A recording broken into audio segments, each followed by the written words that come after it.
Marcos 5, 14 a 20. Eu farei a leitura e peço aos irmãos que acompanhem com muita atenção. Assim diz a palavra: os porqueiros fugiram e o anunciaram na cidade pelos campos. Então saiu o povo para ver o que sucedera. Indo ter com Jesus, viram o endemoniado que tivera a legião assentado, vestido, em perfeito juízo, e temeram. Os que haviam presenciado os fatos contaram-lhes o que acontecera ao endemoniado e acerca dos porcos, e entraram a rogar-lhe que se retirasse da terra deles. Ao entrar Jesus no barco, suplicava-lhe o que fora endemoniado que o deixasse estar com ele. Jesus, porém, não lhe o permitiu, mas ordenou-lhe: vai para a tua casa, para os teus, anuncia-lhes tudo o que o Senhor te fez e como teve compaixão de ti. Então ele foi e começou a proclamar em Decápolis tudo o que Jesus lhe fizera, e todos se admiraram. Vamos orar. Nosso Senhor Deus, Pai do Senhor e Salvador Jesus Cristo, é no nome dele que nós rogamos ao Senhor que nesse momento possa nos conceder graça para ouvirmos a voz de Jesus através da exposição fiel da palavra da verdade. Deus, nós sabemos que o teu Filho é verdadeiro profeta, sacerdote e rei, e que hoje, mesmo no seu estado exaltado, ele continua sendo profeta da tua igreja, revelando-nos a tua vontade para a nossa salvação. Dessa feita, que o teu Filho possa usar-me nesta noite para falar ao teu povo, e o teu Espírito Santo, o qual nós cremos, sabemos que é Deus como tu és e é poderoso e que habita na tua santa igreja, ele que é o nosso ensinador divino dentro dos nossos corações, possa aplicar a palavra da verdade nas nossas vidas, para que ouçamos com bom e reto coração, para a produção de frutos espirituais que acompanham, demonstram a nossa salvação. Para tal lhe imploro: perdoe os meus pecados, perdoe os pecados dos meus irmãos e nos ajude nesse momento a ter o nosso foco na palavra do Senhor. E isso tudo, ó Deus, nós pedimos para que o teu nome seja exaltado, Senhor, para que o Senhor seja glorificado e nós venhamos a diminuir na tua santa presença. É no nome de Jesus que eu lhe imploro estas coisas. Amém. Queridos irmãos, nas nossas exposições no Evangelho do Senhor segundo Marcos, temos aprendido que todo o Evangelho responde-nos três perguntas fundamentais: quem é Jesus, o que ele veio fazer e como nós devemos seguir esse Senhor e Salvador. No entanto, temos aprendido também que os primeiros 8 capítulos de Marcos, a temática principal é a identidade de Jesus. Quem é Jesus? Marcos, abruptamente no seu evangelho, logo na primeira frase já nos ensina que Jesus é o Filho de Deus, pois ele escreve: princípio do evangelho de Jesus Cristo, Filho de Deus. Marcos nos prova que Jesus é Deus por meio das profecias do Antigo Testamento que apontavam para a vinda dele como Rei, como Senhor. Marcos também nos dá o testemunho do próprio Deus no batismo de Jesus. Ele usa o deserto como testemunha, porque Jesus vence o maligno repreende-o, amarra, mostrando que ele não era uma pessoa qualquer, ele era alguém realmente especial, que era o próprio Deus que poderia vencer e venceu o diabo. E Marcos depois nos mostra a autoridade de Jesus para pregar, a autoridade de Jesus sobre os demônios, a autoridade de Jesus para curar e, acima de tudo, o que comprova ainda mais a sua divindade, a autoridade de Jesus para perdoar pecados. Algo que nem os apóstolos, que podiam fazer e fizeram muitos dos milagres de Jesus, tinham capacidade de fazê-lo. Quem perdoa pecados é um só, Deus. Diante dessa realidade, Marcos nos mostra na sua narrativa que havia duas reações básicas em relação à identidade de Jesus: aqueles que o rejeitavam, mesmo dentro dos seus familiares.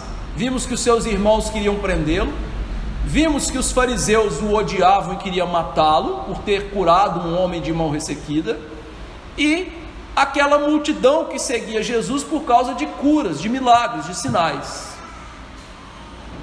A outra reação, contrária a tudo isso, era a reação dos discípulos, que ainda de maneira parca entendiam que Jesus era o Salvador, mesmo que eles não compreendessem a fundo quem era Jesus. Sabiam que ele era Deus, sabiam que ele era o Salvador, mas não compreendiam a fundo o ministério de Jesus como Messias. Eles estavam aprendendo isso aos poucos. Marcos então reforça a ideia do reino que veio com Jesus por meio de parábolas que nos mostravam que esse reino era um reino que tinha sim poder, mas o poder estava na palavra. As parábolas focavam no reino, mas sobretudo na palavra de Deus, palavra que dividia o público em dois, como eu já disse, palavra que não deveria ser escondida debaixo da candeia, mas deveria ser iluminadora na vida das pessoas e proclamada de maneira muito generosa por aqueles que recebiam. Palavra que fazia um reino crescer, palavra que, pelo poder de Jesus, repreendeu o vento e o mar. Mas os apóstolos fizeram uma pergunta: quem é este que até o vento e o mar obedecem? Vimos na semana passada que quem responde isso adequadamente foram os demônios, que entenderam que Jesus era Deus, o Deus Altíssimo, o Deus de Israel, o Deus Santo. E hoje então nós vamos ver a continuidade desta história, que tem a ver com a identidade de Jesus e com a sua palavra, ou seja, todo o contexto está mostrando a identidade de Jesus e a palavra poderosa de Jesus. Então o que Marcos quer nos ensinar com esses versículos que nós lemos, 14 a 20? Jesus, com a sua palavra poderosa, faz do homem caído uma nova criação, mas nem todos. Ou seja, há aqueles que rejeitam a Cristo, rejeitam a sua salvação. Então Jesus, com a sua palavra poderosa, faz do homem caído uma nova criação, mas nem todos. Há aqueles que rejeitam ao Senhor e Salvador, a salvação. Vejamos estas realidades nos versos que lemos. Verso 14 e 15, nós vamos focar na restauração do homem, ou seja, daquele endemoniado gadareno. Então, nós vemos aqui que Jesus restaura o homem, faz uma nova criação. Diz o verso 14, que os porqueiros, ao verem tudo que Jesus fez, eles fugiram e anunciaram pelos campos. Veja que aqueles homens que estavam cuidando dos porquinhos, que os demônios precipitaram penhasco abaixo e mataram o afogado, quando eles viram tudo que Jesus fez, o poder manifesto de Jesus naquela cena, eles logo correm, fogem dali com medo. Percebe-se que aqueles homens, de certa maneira, entenderam que Jesus era o responsável pela saída dos demônios daquele gadareno e a entrada dos demônios nos porcos. Os porqueiros então, eles entenderam a verdade de que Jesus era poderoso e Jesus havia operado aquele grande sinal que eles viram. Dessa feita, nós podemos dizer que, de certo modo, esses homens viram algo verdadeiro, entenderam a veracidade dos fatos, mas mesmo diante disso, ao verem alguém tão poderoso que tem domínio sobre os demônios e que pode realizar um feito tão grande, eles fogem.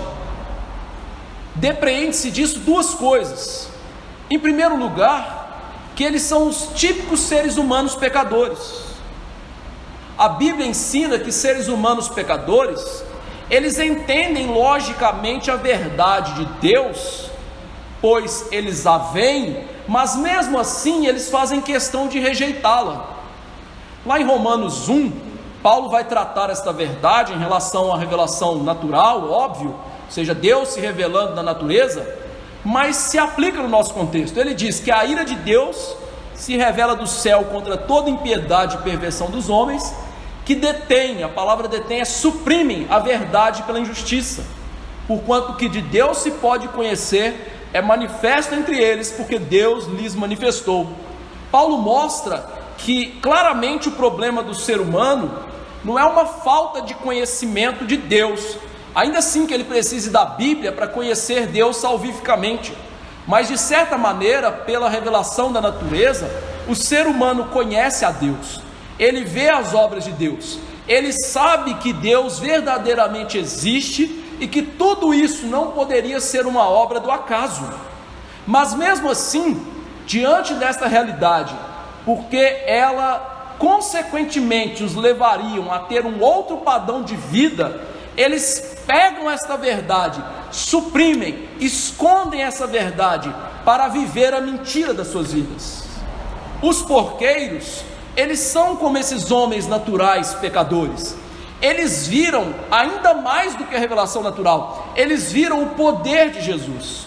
Eles tiveram acesso à verdade de que Jesus é o Filho de Deus, porque foi isso que os demônios gritaram: ele é o Santo de Deus, nós não temos nada com ele. E eles viram toda a manifestação poderosa de Jesus, mas mesmo assim, estes homens não ligam para ela. Estes homens são tais quais os outros que veem Deus na natureza, mas não estão nem aí. E veja que ao invés desses homens irem até Jesus, serem atraídos pelo poder de Cristo, admirá-lo, confessá-lo, entender que o Deus de Israel estava ali e era a oportunidade da salvação deles, eles fogem. E em segundo lugar, então, nós aprendemos que o ser humano caído, ele foge de Deus, como Caim, queridos irmãos. Você deve se lembrar que, como Caim, quando matou o seu irmão e Deus o interpelou, Deus o questionou, ao invés de se submeter a Deus, ao invés de confessar o seu pecado, Caim murmura que o castigo era grande demais e passa a viver como um errante. O ser humano, queridos irmãos, é um ser errante. Ele vive erraticamente por esse mundo, mesmo que a verdade esteja ao seu alcance, mostrando-lhe que ele precisa de Salvador. Ele prefere o mal, a mentira, as trevas, a ocultação da verdade. E esses homens então são assim, eles preferem o mal. Veja que a preocupação primária deles não era com o Cristo, o Salvador, com o Rei, o Deus encarnado que ali estava, nem com o ser humano que Jesus havia salvado. Eles têm naquela cena o Deus Salvador, o ser humano alcançado, e eles se preocupam em ficar livre da culpa dos porcos terem morrido. Eles saem correndo para anunciar nos campos e na cidade o que na visão deles aconteceu: Jesus matou os porcos. Eles não conseguem enxergar nada além disso, com a sua visão deficitária no sentido espiritual. Ao verem fisicamente, não interpretam espiritualmente adequadamente. O que eles querem é eximir-se da culpa dos 2.000 porcos que somavam uma fortuna grandiosa e que haviam morrido. Ou seja, eles querem ficar livres do problema a seu próprio método, parecidos com seus pais Adão e Eva, que queriam se eximir da culpa diante de Deus e queriam resolver o problema com meras tanguinhas. Ou seja, são homens caídos. Em nenhum momento eles pensaram ir até Jesus, experimentar o poder de Jesus, mas eles querem ficar livres da culpa, mostrando-nos, queridos, que o homem natural, o homem que não nasceu de novo, o homem que não crê em Jesus Cristo, ele não teme a Deus, ele teme aos seres humanos, e quanto mais ele teme os seres humanos, mais ele se afasta de Deus. Antes de temer a Deus, que é o soberano, o criador, o detentor de todo o poder, ele teme ao ser humano caído, fraco, na mesma condição que ele. Esse homem natural, sem Cristo, não percebe que o Criador tem todo o poder no céu e na terra, inclusive para condená-los com corpo e alma no inferno. Foi o que o nosso Senhor disse certa vez, que não deveríamos temer aos homens, mas antes a Deus, que tem o poder de lançar tanto o nosso corpo, quanto a nossa alma no inferno. Esses homens, por causa da cegueira espiritual, não percebem a oportunidade que está passando diante da frente deles, a oportunidade da salvação. Marcos diz que diante desta história que está diante deles, que é a história da salvação, Deus em carne, Deus livrando o ser humano do pecado e de Satanás, eles saem para correr ao povo, contando o que aconteceu, para que fiquem livres da culpa, para que as pessoas investiguem que eles não são os culpados pelos porcos. E veja então que no verso 15, nós vemos que aquele povo que ouviu a notícia, veio ter com Jesus. Só que veja o que eles veem: um endemoniado, que tivera legião, assentado, vestido, em perfeito juízo, e temeram. Eles foram ter com Jesus, mas veja, eles foram ter com Jesus, não porque Jesus era o Salvador, eles foram ter com Jesus para observar o que tinha acontecido, a tragédia de perder tamanhos bens. Infelizmente eles não conseguiram ver que estavam diante do Deus homem. Ao chegarem perto de Jesus, então, o foco deles se volta para o homem que era endemoniado. E veja que Marcos, então, ao lançar nossa objetiva, nosso olhar naquele homem, ele quer salientar o que Jesus fez por aquele homem, e que eles deveriam querer, almejar, mas não faziam. Veja que Marcos escreve que esse homem tivera a legião, ou seja, Jesus o libertou de maneira pronta, cabal, plena. Foi ali, meus irmãos, uma libertação completa, porque é isso que Jesus veio fazer. Jesus veio libertar-nos do cativeiro verdadeiro do ser humano. Muitas vezes pensamos que o cativeiro são as nossas casas pequenas, os nossos carros ruins, as nossas roupas que não são de marca, os nossos salários que não nos aprazem, a nossa mulher que não nos agrada, o filho que dá problema. Mas o cativeiro de verdade do ser humano chama-se cativeiro do pecado. O ser humano está preso numa prisão sem grades, invisível, preso por Satanás, preso pelo pecado, como escravo desse mundo.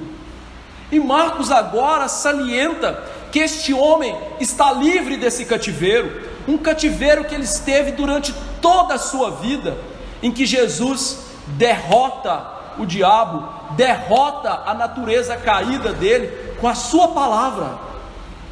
Jesus trouxe nova vida àquele que antes era um escravo do diabo. E Marcos nos oferece as provas, meus irmãos, que nós precisamos para ver o que Jesus pode fazer, tirar um homem da morte para a vida, fazer um homem caído uma nova criação de Deus. Diz Marcos que este homem está assentado aos pés de Jesus. Você deve se lembrar, na semana passada, que nós vimos que esse homem era um homem agitado, correndo para cima, para baixo, nunca parava. um homem que não tinha condições de descansar, dia e noite, preso na sua angústia, correndo, atordoado, amalucado por Satanás, movendo-se, sempre movendo. E aqui Jesus faz com que esse homem esteja sentado aos seus pés. Jesus, que acalmou a tempestade na terra, no mar, agora acalma a tempestade na terra e no coração desse homem. O poder de Jesus faz isso, meus irmãos, que nós deixemos de ser pessoas agitadas pelo pecado e por Satanás nesse mundo. Jesus faz com que tenhamos verdadeira paz na alma, e só Jesus pode trazer paz na alma. O ser humano hoje se engana acreditando que a paz estará num mundo educado, num mundo sem preconceitos, num mundo onde todos são iguais, num mundo onde a riqueza é distribuída igualmente. Isso é uma grande mentira, tudo bem, mas veja, as pessoas querem paz naquilo que não dá paz. A falta de paz na alma está no fato de nós estarmos em inimizade contra Deus. Paulo, em Romanos 5,10, ele diz que nós éramos inimigos de Deus. Por isso é impossível você encontrar paz naquilo que não é Deus. E o homem, não se engane, todos eles, todos nós, nascemos bem longe de Deus, separados de Jesus, com almas agitadas, sem paz, até que Cristo vem, pela sua palavra, nos reconcilia, e nós podemos então sentir paz. E veja então, que essa paz, ela vem em primeiro lugar fora da gente, quando o Senhor Jesus Cristo nos leva para junto do Pai da glória, quando a alienação que havia entre nós é rompida pela justificação pela fé. Paulo diz em Romanos 5,1: justificados, pois, mediante a fé, temos paz com Deus por intermédio do nosso Senhor Jesus Cristo. Ou seja, Jesus nos leva a armar a bandeira branca para Deus e agora termos paz com Ele. E a partir dessa paz, Paulo diz de uma paz que excede todo entendimento e que guarda o coração, nós recebemos, meus irmãos, na alma, o fruto da amizade, do companheirismo, do carinho, do amor, da conciliação com Deus, é a paz na alma. Você já sentiu dessa paz? Poder sentir-se, mesmo diante das tempestades, alguém tranquilo, como Jesus dentro do barquinho, agitado pelos ventos? Mas esse homem, além de paz, ele agora está vestido, diz o texto. Esse homem, meus irmãos, em Lucas capítulo 8, verso 27, que é o texto paralelo, diz Lucas que ele andava pelado o tempo inteiro, ou seja, sem roupa, desnudo. Aquele homem havia perdido o pudor, a dignidade, ele tinha perdido o respeito próprio, mostrando o seu corpo, e o respeito pelas pessoas, mostrando o seu corpo para os outros. Aquele homem então é um indecente. E aqui nós temos um pouquinho mais da realidade do homem sem Cristo. O homem sem Cristo, ele não tem paz, mas o homem sem Cristo, ele também não tem decência, ele é despudorado, ele não se importa em ser decente, ele não se importa com os outros verem a sua indecência. Esse é o mundo que nós vivemos, as pessoas que perderam o senso do respeito próprio e pelos outros. Esse é o discurso do diabo, que diz que ao sermos despudorados, nós estamos livres, mas quanto mais buscamos a indecência, mais presos pelo diabo nós nos tornamos. Por exemplo, vou dar dois. Hoje nós temos em alguns países da Europa as leis que permitem as pessoas a fazerem sexo em parques públicos. Você pode tirar a roupa e na frente de todo mundo fazer sexo. Você acha que isso é liberdade? Isso é prisão. E veja, meus irmãos, que talvez a gente não precisa de ir longe. Nós temos hoje o discurso feminista que tira a mulher das suas funções de casa, de amar o marido, de cuidar dele, para serem mulheres que se vestem como prostitutas e mulheres que querem ser objeto sexual.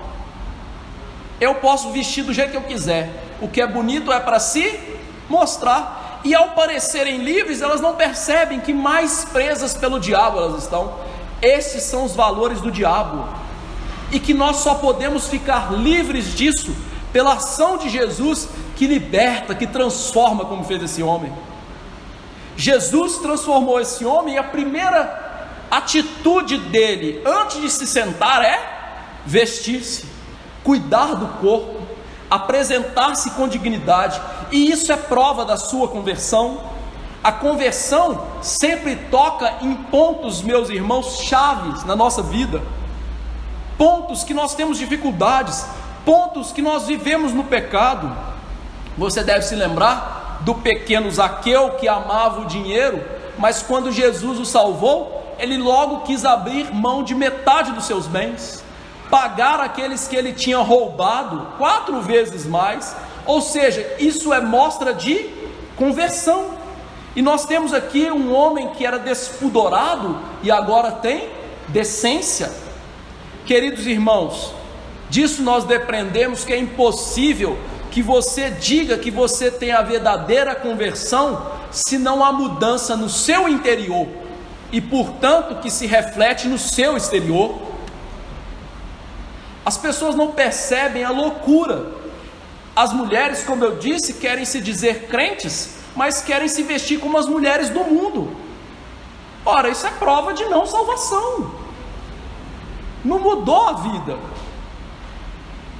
Por quê? Porque não mudou o juízo. Veja que Jesus diz agora, ou Marcos nos diz, que esse homem está em perfeito juízo. Jesus restitui a sanidade desse homem. Ele restaura os pensamentos desse homem. Esse homem, meus irmãos, parecia um amalucado, um louco. E veja que a Bíblia, ela compara a vida de pecado à loucura. A pessoa perde o senso, o tino das coisas. Ela para de pensar lógica e sensatamente. Antes que você venha condenar e dizer que todo tipo de loucura é pecado, meus irmãos, nem todo tipo de doença psiquiátrica é pecado. Eu gostaria de citar para você, por exemplo, Charles Haddon Spurgeon. Esse homem tinha depressão causada por gotas. Eu duvido que você seja mais espiritual que ele. Nenhum de vocês, nem eu, a gente poderia limpar a sandália dele. E aquele homem era depressivo. E aí hoje tem um monte de pastor idiota falando que depressão é pecado. Ora, há depressões que são pecado, mas há outras que não. Essa desse homem era. Por quê? Porque ele estava preso por Satanás. Então cuidado com a sua falta de conhecimento bíblico para condenar outros na situação de mazela sem saber. Estude primeiro, aprenda a Bíblia em primeiro lugar. Cuidado. Veja, esse homem então, amalucado, ele perde o quê? A lógica das Escrituras. E é isso que a Bíblia chama de a vida de pecados, que é a loucura. Ou seja, os costumes desse mundo fazem das pessoas sem lógica, pessoas sem qualquer tino espiritual. Vou dar um exemplo simples. O nosso cotidiano, as pessoas vão dizer assim: eu faço isso para ser feliz. Eu quero lhe perguntar, o que torna um psicopata feliz? Matar pessoas, inclusive você. Mas isso faz sentido então, esse discurso? Não. Se tudo fosse justificado para ser feliz, deixa o psicopata te matar. Deixa o estuprador estuprar sua filha, o seu filho. Porque o que vale é ser feliz.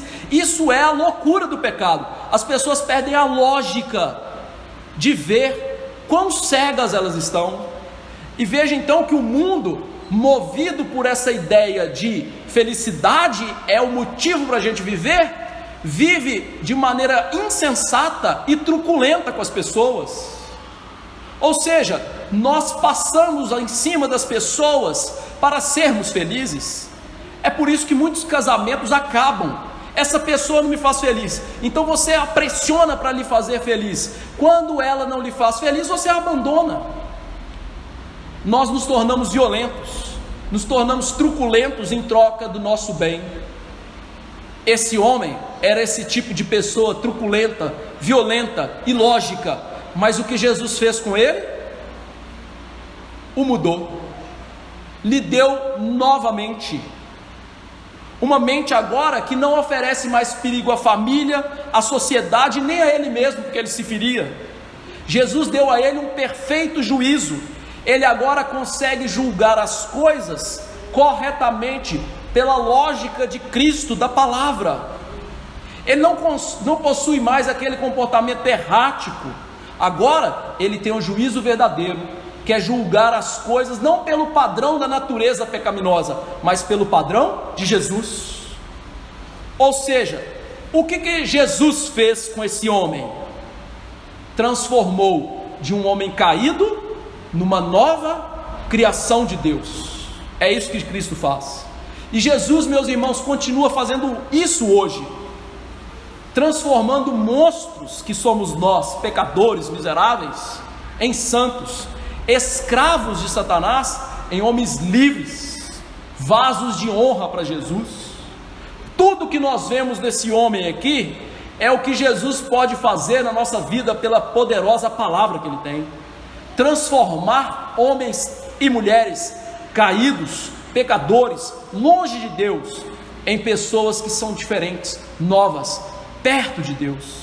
Paulo ensina isso em 2 Coríntios 5,17, ele diz: se alguém está em Cristo, é nova criatura, criação no original, as coisas antigas já passaram, se fizeram novas. Paulo entendeu a verdade que acontece nesse texto. A humanidade caída está longe de Jesus, ela foi afetada na sua imagem e semelhança de Deus, de maneira que ela se tornou inimiga de Deus, sem pudor, sem juízo, violenta. Mas quando Jesus vem pela palavra, liberta uma pessoa, essa natureza se esvai. Jesus faz essa pessoa nascer de novo, faz uma nova criação, restaura a imagem de Deus no homem, até que nos santifica, e um dia, meus irmãos, toda essa imagem vista nesse homem fica para trás. Diante dessa realidade, o que as pessoas deveriam fazer? Pedir: faça isso em nós, Jesus, mude-nos assim, transforme-nos, proteja-nos dos demônios que ficaram na nossa região. Mas, diz o texto, que elas temeram Jesus, pelo menos elas perceberam que não estavam diante de alguém qualquer, mas isso não foi suficiente, porque elas rejeitam Jesus. Como é possível? Verso 16 e 17 vai mostrar a rejeição deles em relação a Jesus. Veja que o verso 16 diz que os que haviam presenciado os fatos, ou seja, os porqueiros, contaram ao povo da cidade do campo o que tinha acontecido. Os porqueiros viram o ocorrido e contaram à população da cidade dos campos o que aconteceu. Diz Marcos, eles contaram os fatos. Ou seja, eles não inventaram a história, eles falaram exatamente aquilo que eles viram. E isso é importante, meus irmãos, porque nós vivemos num mundo hoje que a Bíblia não é considerada mais como inerrante, infalível, veraz, e que estas coisas que são miraculosas, elas são um conto da carocha. Se isso fosse só no mundo, estava bom, são mundanos, pecadores, mortos, eu entendo. Mas essa loucura tem adentrado dentro dos arraiais da igreja, em que muitas pessoas não entendem os milagres da Bíblia como sendo fatos históricos, verdadeiros. Por exemplo, o nascimento de Cristo de uma virgem, a morte de Jesus numa cruz, a ressurreição de Jesus, a ida de Cristo para o céu e de lá governar o mundo. Veja, estas coisas são para as pessoas apenas histórias inventadas que trazem para nós lições de moral. Mas esse texto não permite esse tipo de interpretação. Marcos diz que eles viram os fatos, ou seja, aquilo que de fato ocorreu. Eles não inventaram a história. E veja, esses são homens ímpios que estão contando o que aconteceu. Eles não tinham nenhum interesse de inventar essa história. A Bíblia, então, meus irmãos, não são atos inventados de Jesus, são atos verdadeiros de Jesus, de Deus ao longo da história, e que são narrados por aqueles que viram, por aqueles que, inspirados pelo Espírito Santo, escreveram. A Bíblia, então, não é uma palavra humana, ela não é uma invenção humana. A Bíblia é uma narração, uma narrativa de fatos históricos, que de fato ocorreram, são verdadeiros, são seguros e que estão todos ligados e escriturados para a nossa salvação. Ou seja, todas essas narrativas bíblicas, Deus as colocou aqui com um único propósito: gerar em nós a fé salvífica em Jesus Cristo. Deus sempre tensionou, ao nos dar a Bíblia, narrando os feitos miraculosos de Cristo no Antigo Testamento, antes da sua encarnação, e agora no Novo Testamento, no corpo da sua morte, para a nossa salvação. João entendeu essa verdade, e ao escrever o seu evangelho, ele deixou isso muito claro para a gente. Ele diz, João 20, 30 e 31, na verdade, Jesus fez diante dos discípulos muitos outros sinais, que não estão escritos nesse livro. Estes, ou seja, os sinais, porém, foram registrados para quê? Olha o objetivo: creais que Jesus é o Cristo, o Filho de Deus, e para que, crendo, o que vocês tenham? Vida eterna no seu nome. Ou seja, tudo aquilo que a Bíblia aqui registra de Cristo, ela faz isso, para que tenhamos fé em Jesus, uma fé segura, uma fé baseada em fatos. E aí eu quero mostrar uma coisa. Veja que eu disse que a vida sem Cristo é uma loucura, uma vida errática, uma vida que não acredita na verdade, não é mesmo? Quantos cientistas hoje vêm a público e falam que o mundo foi criado numa explosão? Eles viram? Eles têm que comprovar? Não, pelo contrário, eles estão provando que não aconteceu. Recentemente a NASA lançou um grande telescópio chamado James Webb, e eles focaram, não é, na luz há 4,5 bilhões de anos atrás, pensando o seguinte: nós vamos encontrar um universo em formação. O que eles encontraram? Um universo completamente formado, desmentindo toda a teoria deles. Viram? Não. Tem como comprovar? Não. Aí vem uma pessoa e escreve o que ele viu, e eles falam: isso é mentira. Por quê? Porque eu não quero acreditar. Interessante que há um tempo atrás eu estava assistindo um programa na Discovery Channel. Vocês sabem que eu gosto de documentários, chama Desvendando Mistérios Marítimos, com o Jeremy Wade. E eles estavam tentando investigar a possibilidade de uma pessoa ser engolida por uma baleia ou por um tubarão e permanecer viva, como Jonas. E eles encontraram alguns relatos históricos, inclusive modernos, da década de 40, 50, de pessoas que foram engolidas por baleias e permaneceram vivas. E aí a cientista falou assim: se eu não ver, eu não acredito. Mas ela acredita numa porcaria de uma explosão que ela não viu. Por quê? Porque se ela acreditar, ela tem que saber que a Bíblia é verdade, porque a Bíblia fala isso. Muitos cientistas falam: eu não consigo acreditar no dilúvio porque está na Bíblia, porque se não tivesse eu acreditava. Essa é a loucura do mundo.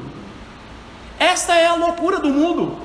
Aqui então Marcos, com testemunhas oculares, nos fala: tudo que está aí é para vocês crerem que Jesus é o Cristo, o Salvador. Deem verdade a isso, deem importância a isso, creem nisso, dê crédito nas Escrituras. Porque a nossa fé, meus irmãos, não é um salto no escuro.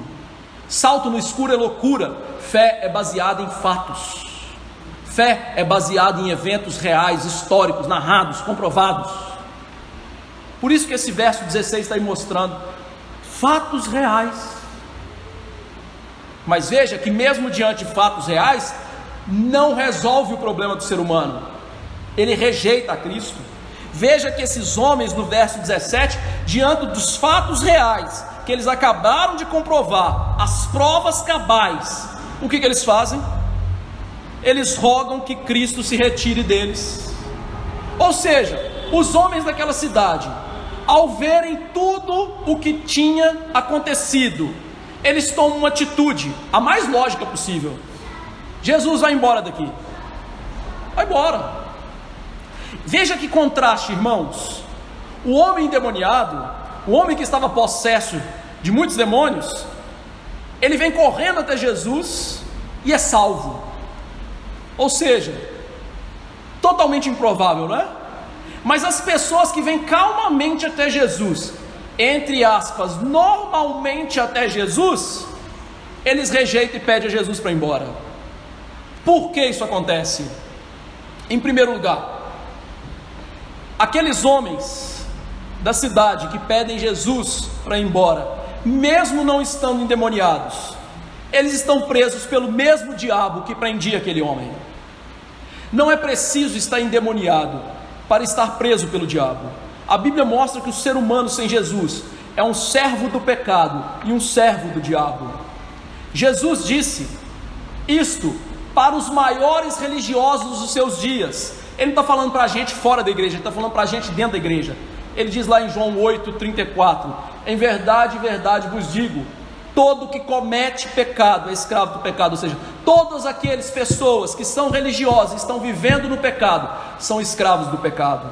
Em 8,44 ele disse para os fariseus: vocês são filhos do diabo. Ou seja, a Bíblia nos ensina que os filhos do diabo podem ser pessoas de dentro da igreja ou de fora da igreja, mas a característica delas é a mesma: elas vivem uma vida de prática do pecado. Ou seja, o pecado na vida delas não é algo esporádico. Elas odeiam a lei de Deus, elas não querem saber da lei de Deus, e portanto elas são escravas do diabo, escravas dos seus pecados.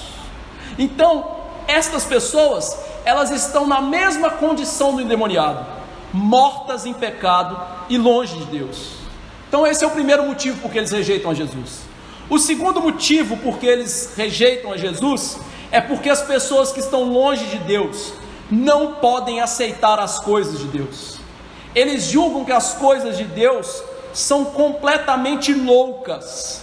Elas literalmente acreditam que as coisas de Deus são ilógicas, sem nexo, de mentes taciturnas, de pessoas bobas, gentinha.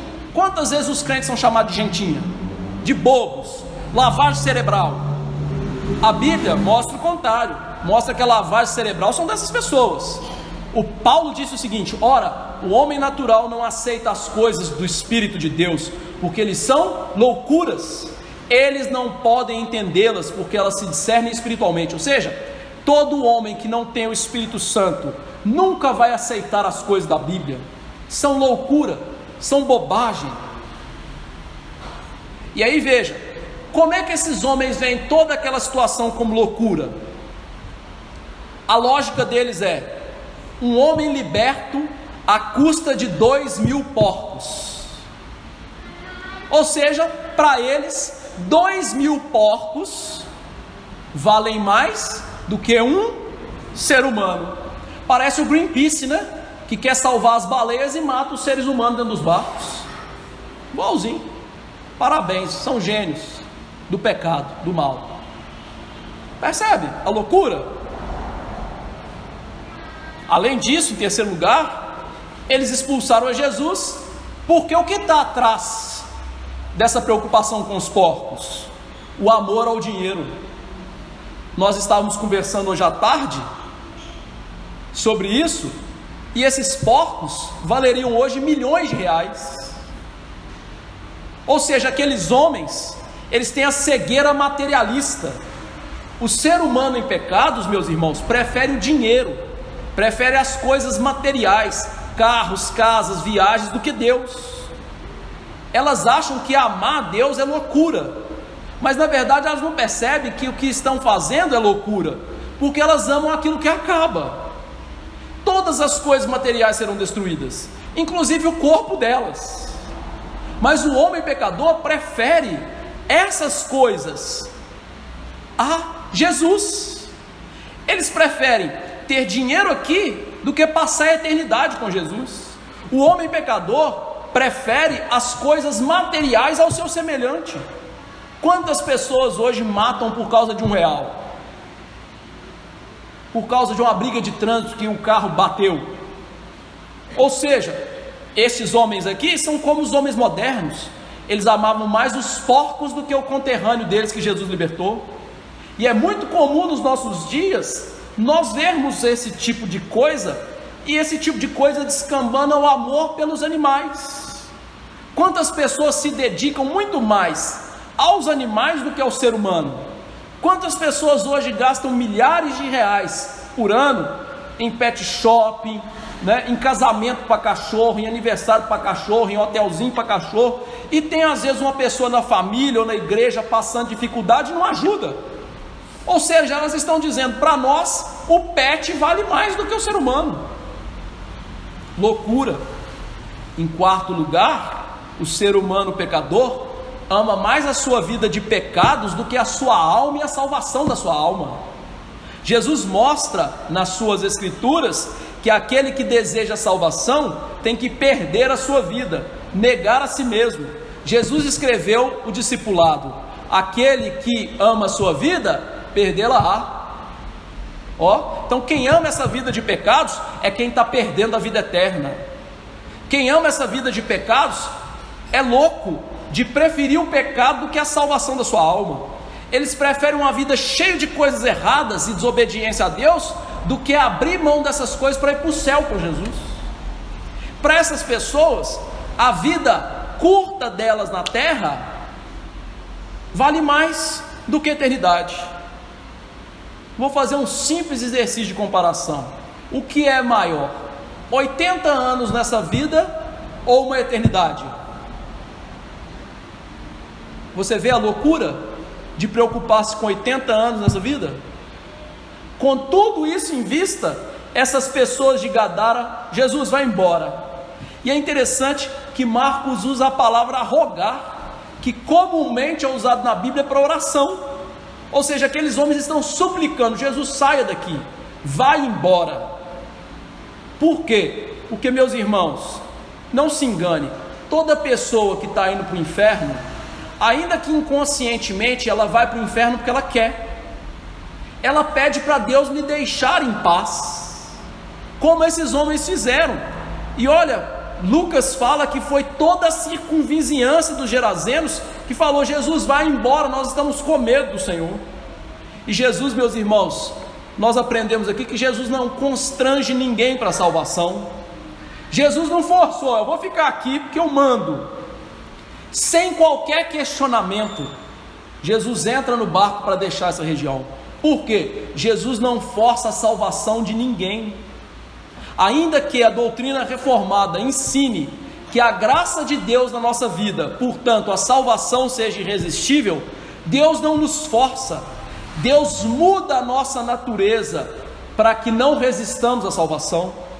Sem uma mudança no coração feita por Deus, nós vamos resistir à salvação.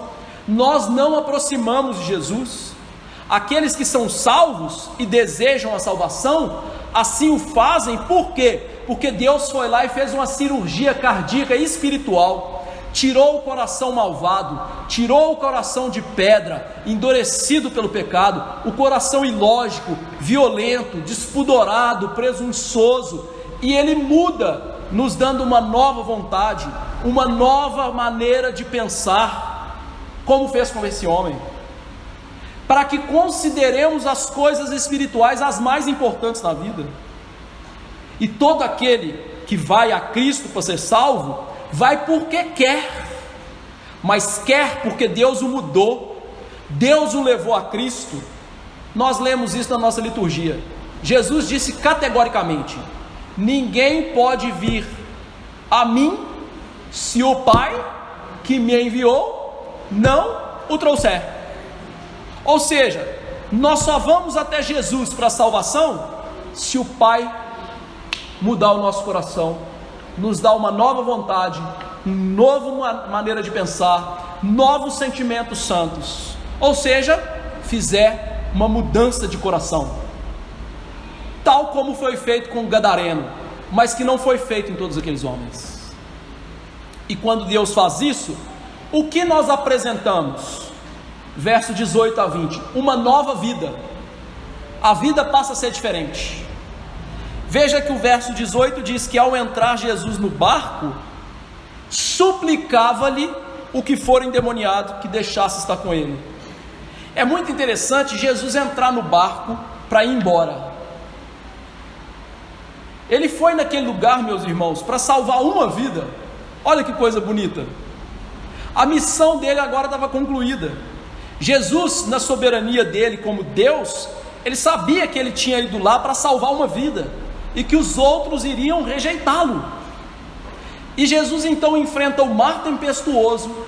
Jesus enfrenta o sono da noite, ou seja, ele teve que ficar sem dormir mais uma noite. Enfrenta a incredulidade dos discípulos. Enfrenta um exército de demônios para salvar uma vida. Mostrando o quê? 2.000 porcos, o que vale para Jesus? Mas e uma vida dos eleitos? Tudo, até a própria vida dele que ele deu para nos salvar. Mas uma coisa está aqui. É interessante que Deus não fere nossa responsabilidade humana. O que eu quero dizer com isso? A vontade do homem não é soberana sobre a vontade de Deus. A vontade de Deus sempre reina. Mas Deus nos deu uma natureza corrupta, e a nossa natureza corrupta tem uma vantagem corrupta que é respeitada por Deus. Ou seja, Deus não viola a vontade da criatura.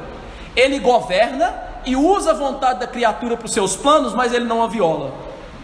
Quando Deus então deseja salvar, como eu disse, ele nos dá uma nova natureza para que a nossa vontade não seja violada, a nossa responsabilidade não seja violada. O que eu quero dizer com isso é que quando as coisas espirituais não acontecem na nossa vida, nós colocamos culpa em quem? Em Deus. Mas a culpa é de quem? Nossa. Um dia esses gadarenos vão ter que ir na frente de Jesus, só que Jesus em glória como Salvador dos eleitos, mas juiz do mundo, e vão ter que dizer para ele: nós o rejeitamos porque que nós desejamos fazer isso, e vão para o inferno por causa disso. Mas veja, em todo esse cenário tem uma pessoa diferente, o gadareno que quer ir com Jesus, porque ele recebeu um novo coração de Deus, e ao ver Jesus entrar no barco, ele não quer ficar ali, ele quer ir com Jesus porque ele foi salvo por Jesus.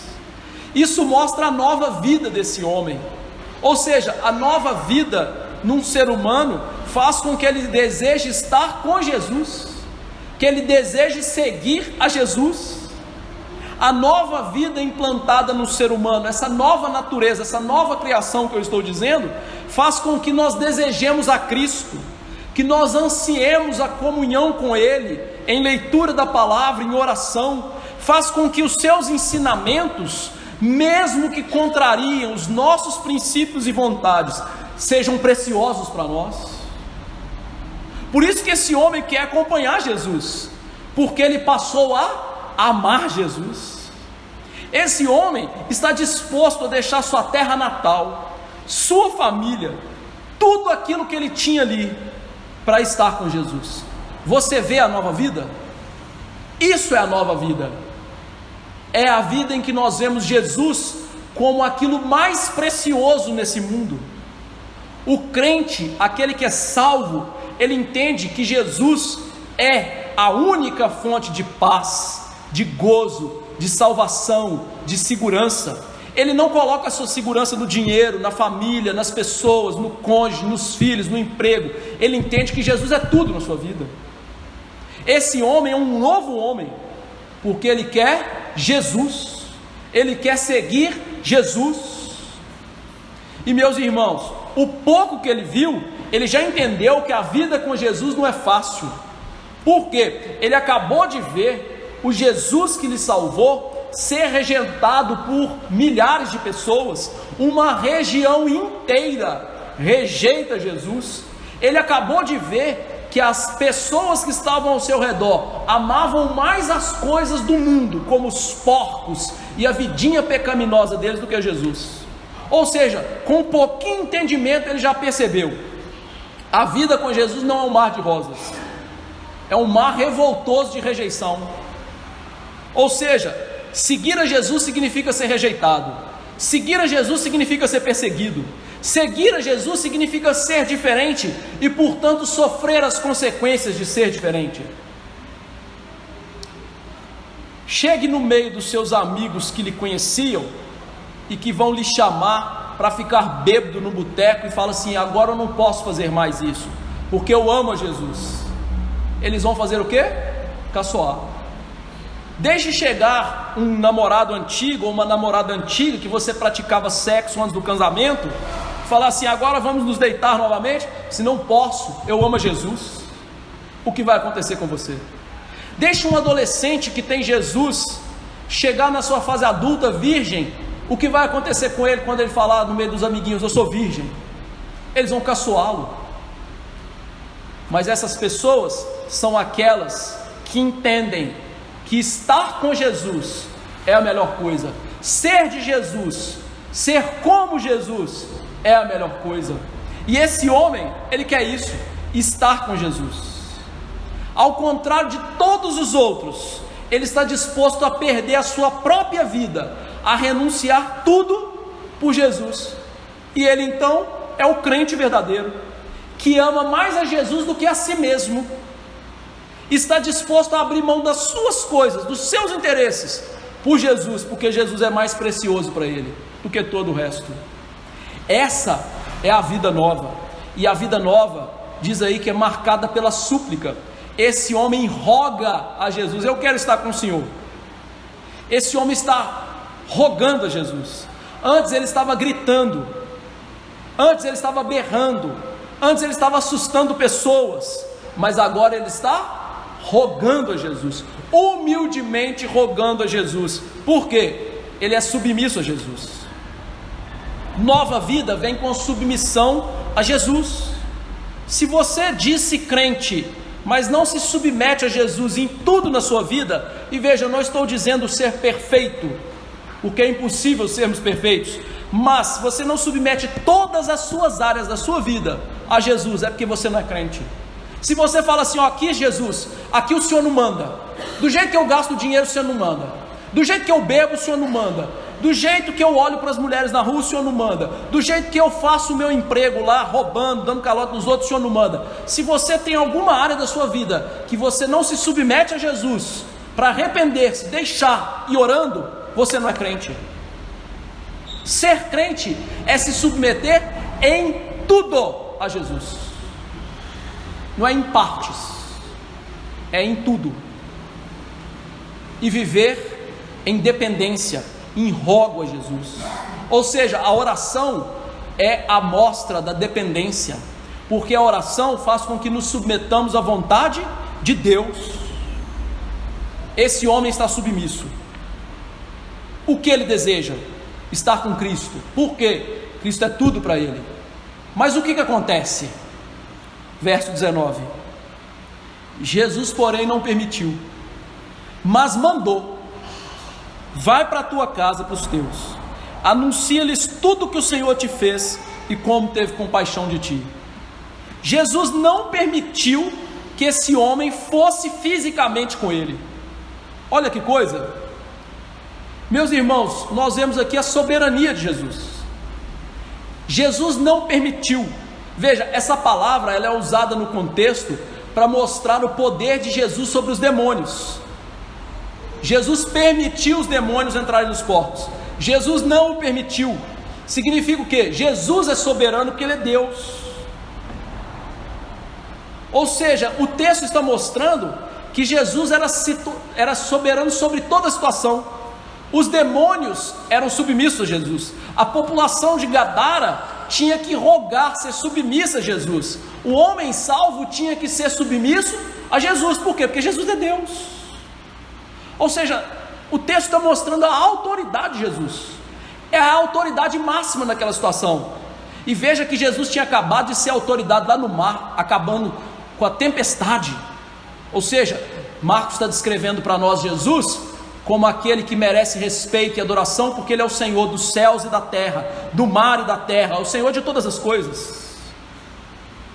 Jesus é Deus, Jesus é soberano, e Jesus comanda a sorte de todas as pessoas desse mundo, mas sobretudo da sorte dos seus filhos, dos seus eleitos, dos seus servos.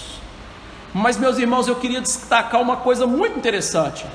Em todo esse trecho da salvação desse homem, nós temos 3 pedidos feitos. O pedido dos demônios, que Jesus concedeu. Eles queriam ir para os porcos, Jesus concedeu. O pedido dos gadarenos, que falaram: Jesus, vai embora. Jesus também concedeu. Veja, Jesus concedeu o pedido do ímpio e do diabo. O único pedido de que Jesus não atendeu foi do crente, do salvo. Por quê? Jesus não permite isso. Esse homem quer algo justo, quer algo mais justo do que seguir Jesus. Mas por que esse homem não foi atendido? Antes de mostrar os motivos, quero te mostrar uma coisa interessante, que às vezes nós caímos em tentação e até julgamos pessoas pelo aquilo que está acontecendo na vida delas. Esse fato nos ensina que quando Deus permite que seu povo peça e tenha o que deseja, isso nem sempre é sinal de grande bênção. Talvez eu e você peçamos coisas a Deus e Ele nos conceda, mas não significa que estamos vivendo em piedade, em santidade, e Deus nos está abençoando com isso. Isso é uma dura lição. A outra é que quando Deus recusa em dizer sim a uma petição que fazemos, isso não necessariamente significa que Deus não nos é favorável. Ou seja, muitas vezes Deus vai nos negar coisas lícitas, porque a sua vontade é soberana, e aquilo não é o melhor para a sua glória e para nós naquele momento. Por isso, Jesus nega esse pedido. Quais são os motivos? Em primeiro lugar, Jesus sabe o melhor para aquele homem. O homem acreditou que está fisicamente com Jesus. Olha, eu estou salientando fisicamente com Jesus, porque ele estaria espiritualmente com Jesus. Jesus nunca o deixaria, Jesus sempre estaria com ele espiritualmente, mas estar fisicamente com Jesus, ele achou que era o melhor no momento, mas não na visão de Jesus. A visão de Jesus, que é a visão de Deus, e sabe sempre o que é melhor, ele entendeu que aquele homem estar com ele não seria o melhor. E daí a gente aprende o que? Devemos sempre submeter nossas escolhas a Deus.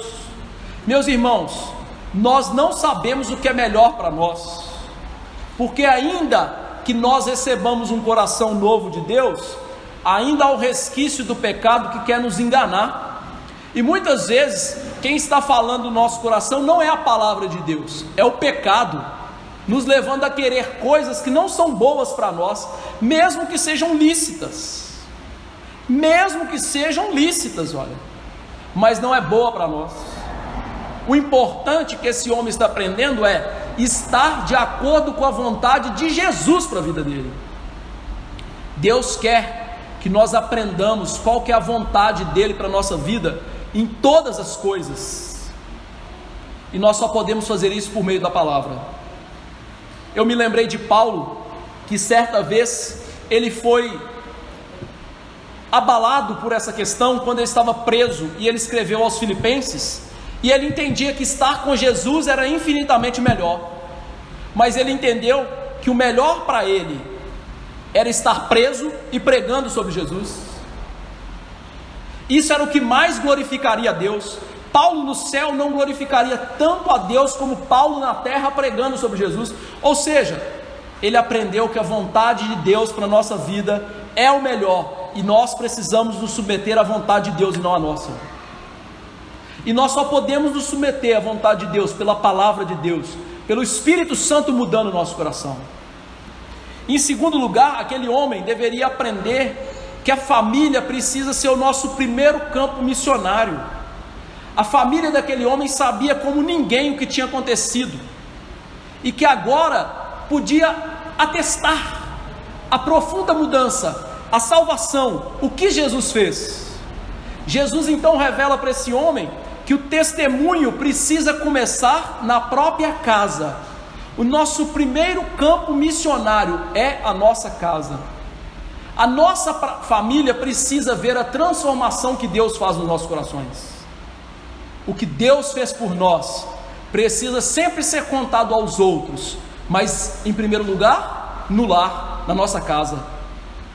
Então Jesus dá a esse homem uma gloriosa missão. Jesus o envia, entre aspas, não oficialmente, como um missionário para a sua casa, para testemunhar na sua terra. Jesus falou: vai para os teus, vai para a tua casa. Veja que aquele homem que espalhava medo, pavor, angústia, agora está anunciando as boas novas. Um homem que era um problema para a família, agora é uma bênção para a família dele. Antes um mensageiro de morte, agora é um embaixador da vida de Jesus. Esse homem então se torna alguém que vai espalhar o evangelho. E Jesus diz o quê? Como o que o Senhor teve compaixão de ti. Ou seja, o que você vai falar? O evangelho. Literalmente a palavra no original é: ele iria evangelizar as pessoas. O que é o evangelho?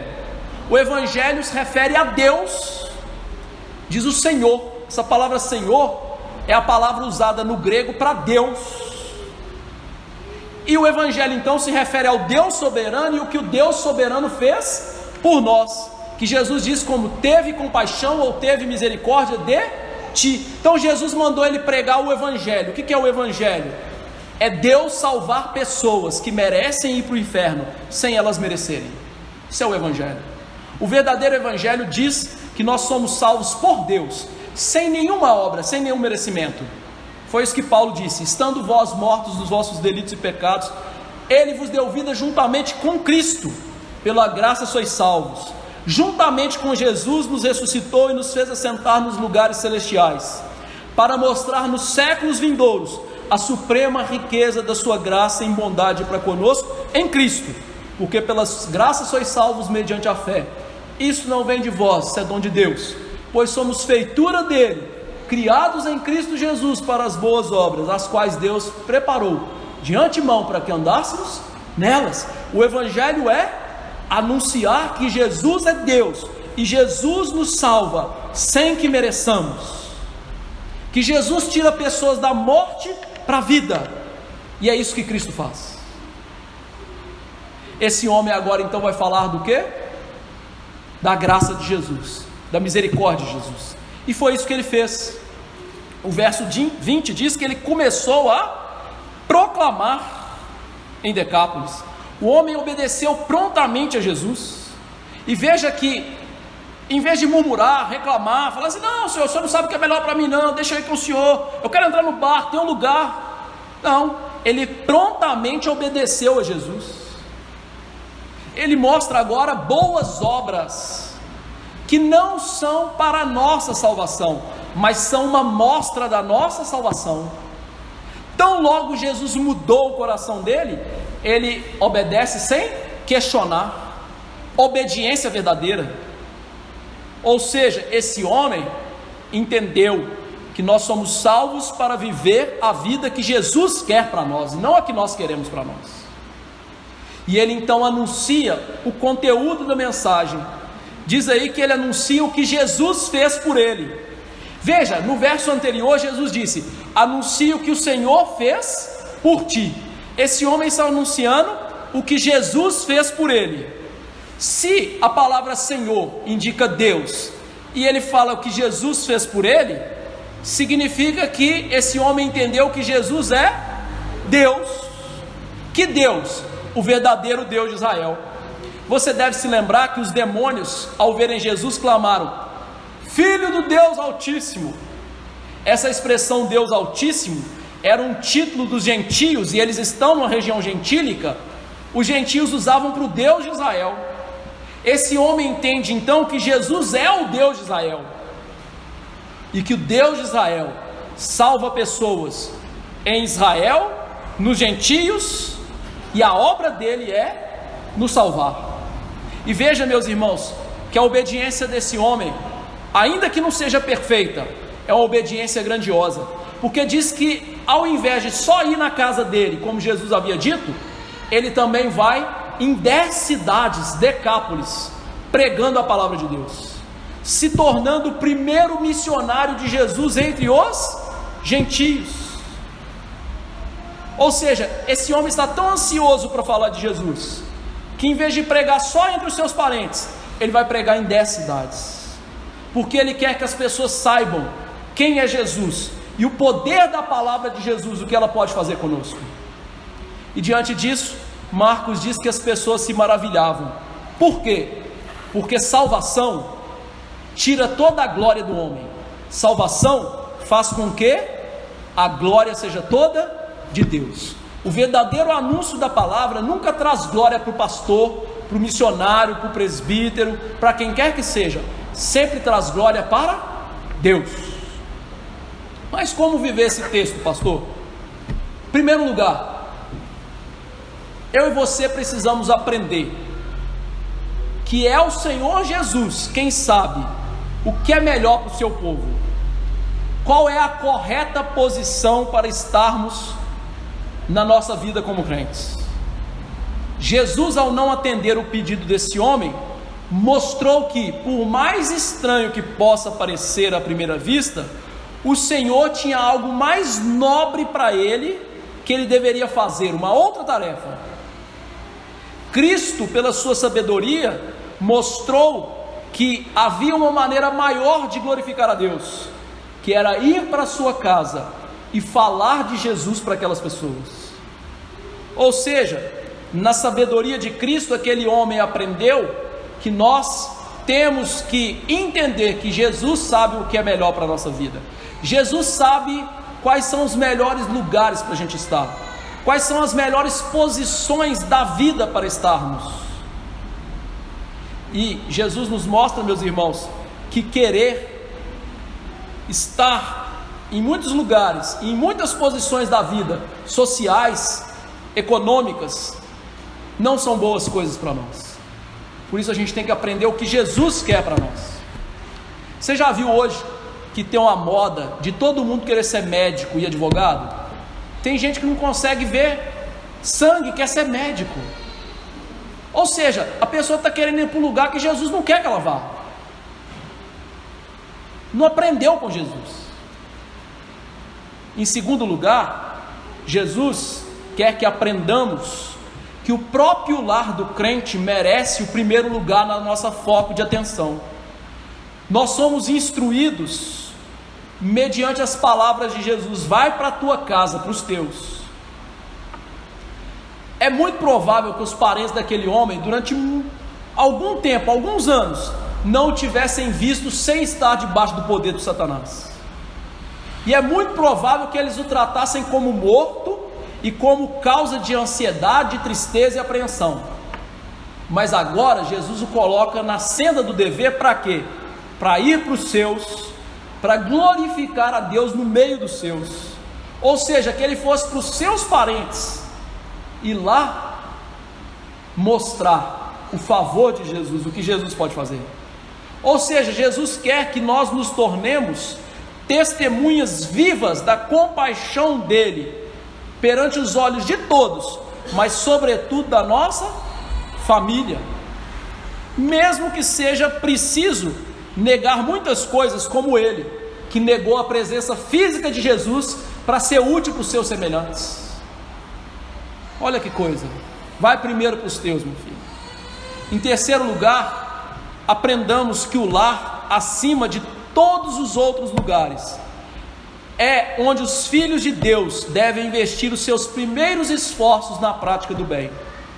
O lar é onde o crente é mais continuamente visto pelas pessoas, e é lá que a realidade da graça divina nas nossas vidas tem que transparecer com maior nitidez.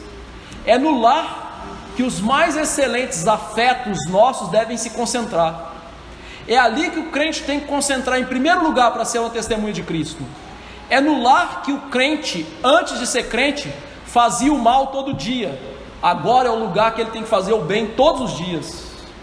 É o lugar que ele está de maneira especial ou obrigado a ser uma carta viva de Jesus. E é lá que ele tem que misericordiosamente ser instruído e instruir outros a ser como Jesus. Que jamais alguém diga a nosso respeito que nós somos santos fora da nossa casa e ímpios nos nossos lares. Que jamais alguém diga a nosso respeito que nas ruas nós falamos muito da religião, muito de Jesus, mas na nossa casa a gente é mundano. Em quarto lugar, o gadareno devia dizer o que Deus havia feito na vida dele.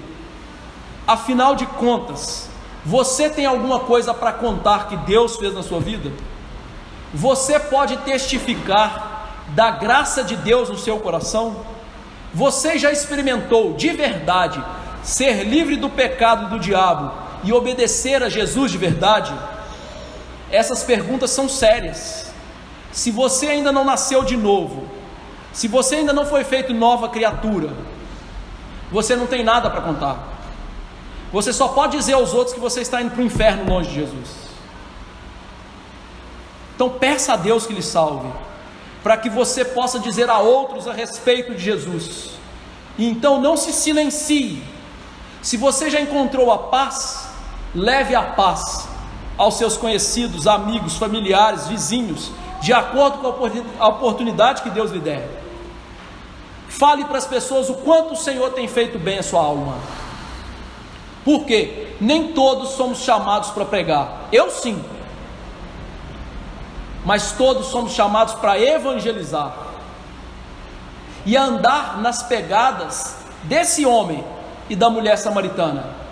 Como disse o salmista: vinde, ouvi todos vós que temeis a Deus, e vos contarei o que tem ele feito por minha alma. Salmo 66:16. Quinta aplicação: meus irmãos, nem sempre orações respondidas significam bênçãos de Deus. Deus às vezes pode responder uma oração que você pede algo que não é bom para a sua vida, para que você, ao ser testado por aquilo, caia em pecado, veja a condição pecaminosa da sua alma e se arrependa. Eu vou dar um exemplo simples, para você aprender o que eu quero dizer. Um emprego é uma coisa boa? Não é? Agora, trabalhar no dia do Senhor com aquilo que não é de misericórdia é uma coisa boa? Não, a gente tem aprendido isso, não é? Só que você está desempregado, e aí você ora a Deus, e Deus abre as portas de emprego para você, mas todos esses empregos são para você trabalhar no dia do Senhor, e aí você aceita. Você acha que Deus te abençoou? Não, meu filho. Deus colocou lá uma pedra para você cair, e você caiu igual um pato, porque você tinha que aprender que você tem que obedecer. O mais importante na sua vida não é o emprego, é obedecer. Quem te sustenta é Deus. Deus poderia enviar seres humanos, corvos, cachorros, leões, tudo com o suprimento na sua casa, como ele fez com Elias. Então nem sempre quando Deus responde uma oração, significa que estamos bem. E em sexto lugar, nem sempre quando Deus se cala em relação ao que a gente pede, significa que a gente está mal. Paulo queria ir pregar na Ásia, orou por isso. Jesus falou: não, Paulo, vai pregar na Europa. Não quero que você pregue na Ásia. Pregar é algo bom? Pregar na Ásia era bom? Era. Mas Deus queria que ele fosse para a Europa. Deus não respondeu a oração dele de ir para a Ásia, só depois. Percebe? Significa o quê? Que Deus muitas vezes vai negar coisas que pedimos para o nosso próprio bem, porque talvez aquilo seja uma tentação maior do que possamos suportar, e Ele então quer que nisso nós nos submetamos a Ele e dependamos somente dEle. Sétimo lugar, tudo nesse texto aponta para a realidade: Jesus é Deus, e Jesus salva pela palavra. Mas esse texto mostra que há pessoas que rejeitam a palavra, rejeitam a Jesus e não são salvos. Não faça isso. Não ame o dinheiro as coisas desse mundo, seus próprios interesses mais do que Jesus. Se você faz isso, peça a Deus para te dar uma nova natureza, para você não ir para o inferno e um dia encontrar com Jesus para ser condenado para sempre. E você nunca vai poder fazer isso sozinho. Peça a Deus, me dê uma nova vida, me salve, me faça uma pessoa diferente, me livre dessa desgraça do pecado do diabo. Porque você não pode fazer isso por você, mas peça. E por fim, algumas perguntas para testar se sua fé é verdadeira. Nós vimos no texto que a obediência é prova de salvação.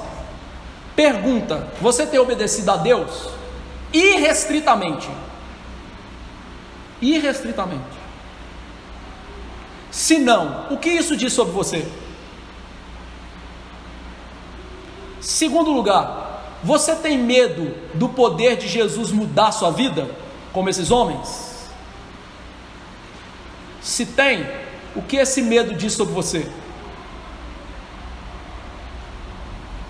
Saiba, Jesus mudar o seu coração é algo bom, porque a Bíblia diz: quem segue o seu coração está indo para o inferno. Jamais siga o seu coração, siga a palavra de Jesus. Peça a Jesus para te mudar, para mudar sua vontade, mudar suas ações, e para que você mostre verdadeiro fruto de salvação na sua vida, para o bem da sua alma. Amigos, vocês estão diante de Deus hoje. Vocês estão em cima, de um filetinho muito fino chamado vida humana. Você pode cair morto daqui a pouco. Aonde você vai? Para o céu ou para o inferno? O que a sua vida diz? Não perca tempo. Vamos cear. Pedir ao presbítero Daniel e ao nosso irmão Edmar que me ajudem aqui a servir a ceia nessa noite.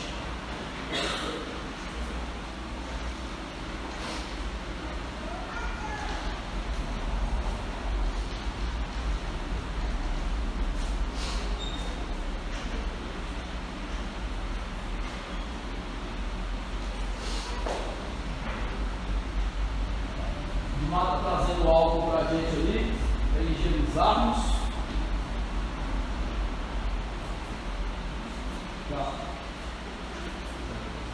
Mateus 26 a 30 diz: enquanto comiam, tomou Jesus um pão e abençoando, partiu e deu aos discípulos, dizendo: tomai, comei, isso é meu corpo.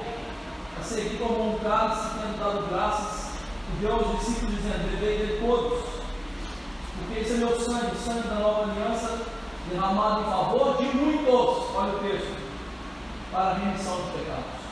E digo-vos que desta hora em diante não beberei deste fruto da videira, ou seja, daquele vinho, até aquele dia em que eu hei de beber novo convosco no reino de meu Pai.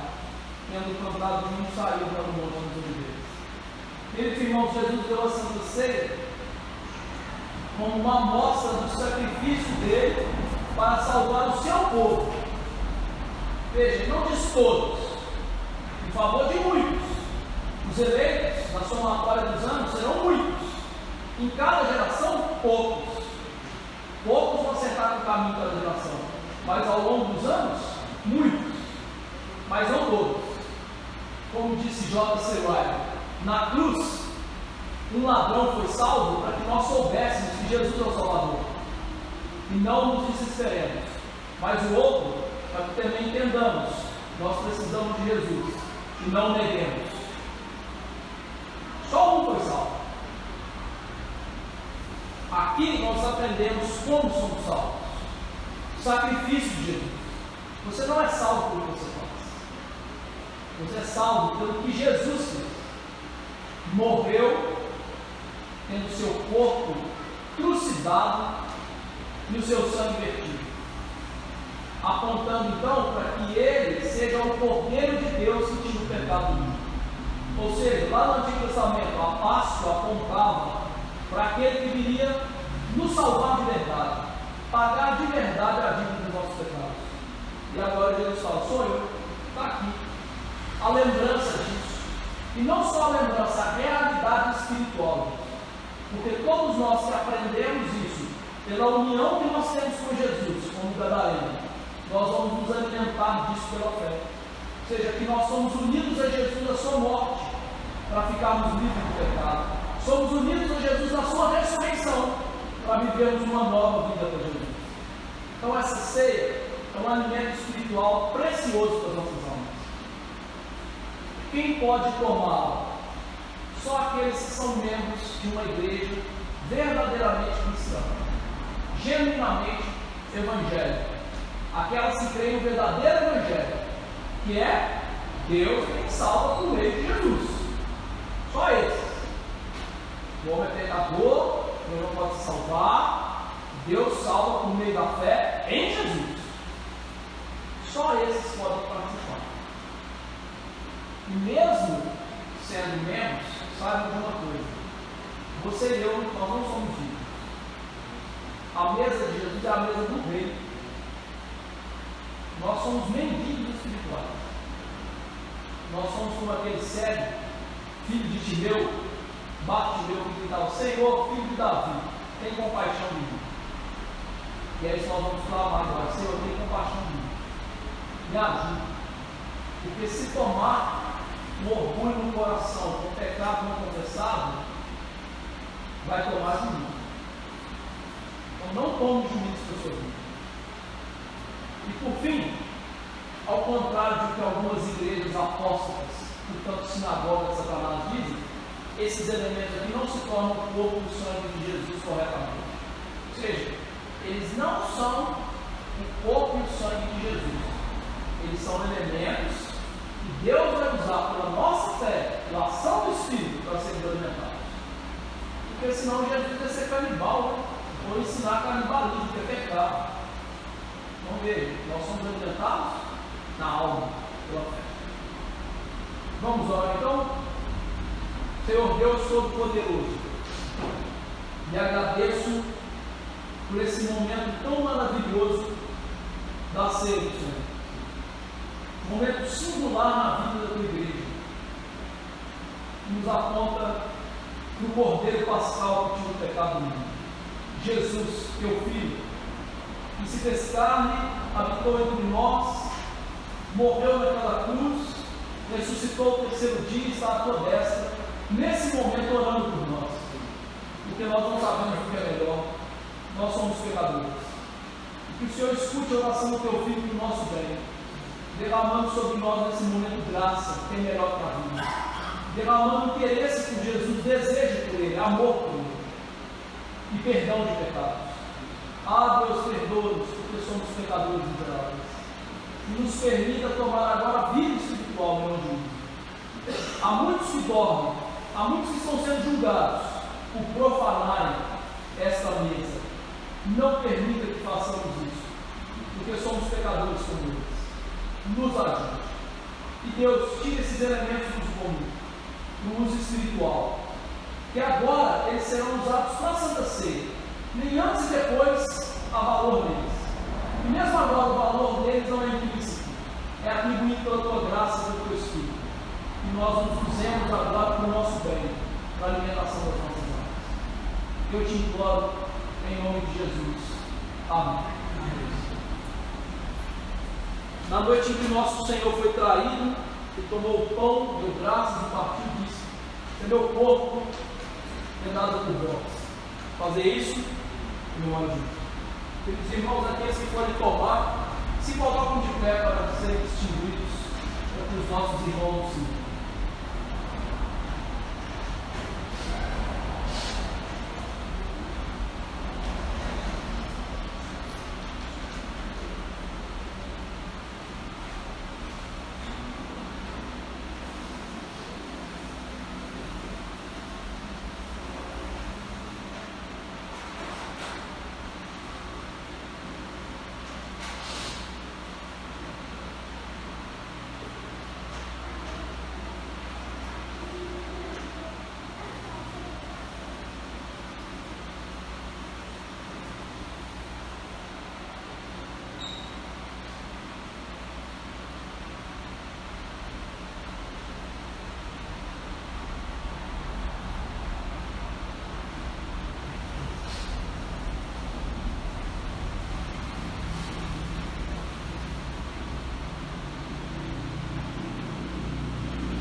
Por semelhante modo, meus irmãos, depois de haver ceado, ele também tomou o cálice, dizendo: esse é o cálice da nova aliança do meu sangue. Veja que aqueles que participam do pão também devem tomar do cálice do Senhor.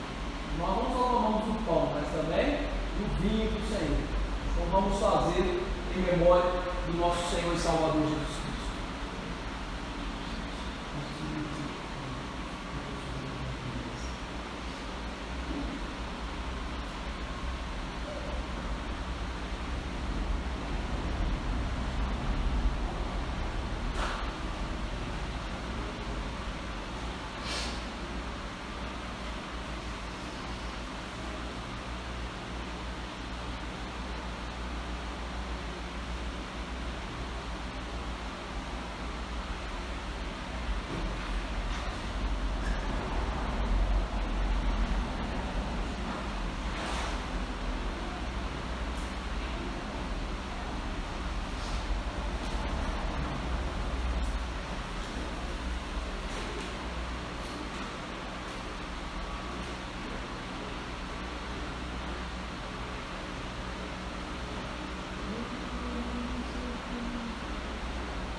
Meus irmãos, vamos colocar de pé e encerrar o culto dessa noite. Pode ficar aqui mesmo os dois.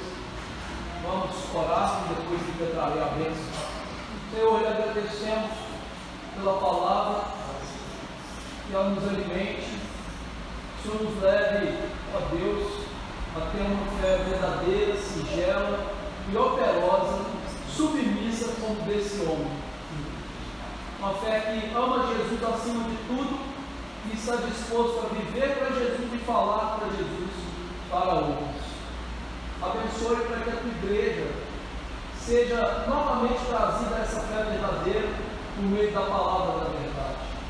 Que o Senhor nos tire, ó Deus, as concepções de mundo equivocadas em nossas vidas e na igreja do Senhor, para a saúde espiritual do teu rebanho e o avanço do reino nessa terra, para que nós resplandeçamos a luz de Cristo, o nosso Salvador.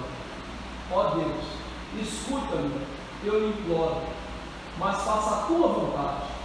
Talvez o que eu estou pedindo, ainda que seja correto, não seja para os nossos dias, apesar do desejo intenso, ardente no meu coração, em ter avivamento e reforma na minha vida, na vida dos meus irmãos, na nossa igreja e na igreja do Senhor como um todo. Faça a tua vontade. É no nome de Jesus que eu lhe imploro. Amém. A graça do Senhor Jesus Cristo, o amor de Deus, o bendito Pai, e a consolação do Espírito estejam com os eleitos hoje e para sempre. Amém.